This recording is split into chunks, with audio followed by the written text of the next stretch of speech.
মদন কটকটি কটর কটর। আজ বাজার থেকে ঘর ঘোরার সময় একটা দোকানে ঢুকছি। দোকানকে কইটি, তোমার দোকানে বাচ্চার খাবার কি আছে দাও তো। দোকানি বলে, না না, তুমি বাচ্চার মার জন্য খাবার নিয়ে যাও।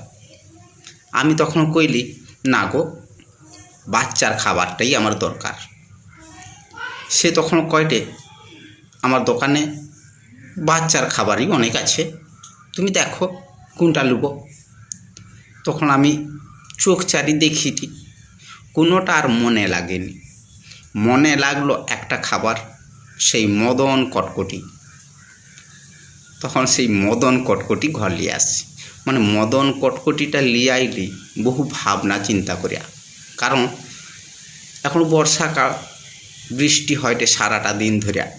ভাবলি ছানা পেনা আর ছানার মা ঘরে বসিয়া বসিয়া কটর কটর করে চিবিবে মদন কটকটি।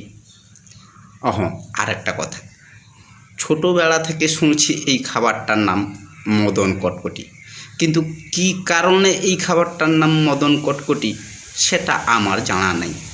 যদি তোমার নাকার কারো জানা রয় একটু কইব তো, মানে কমেন্ট করে জানিব তো মদন কটকটি নামটা কি করিয়া হইল।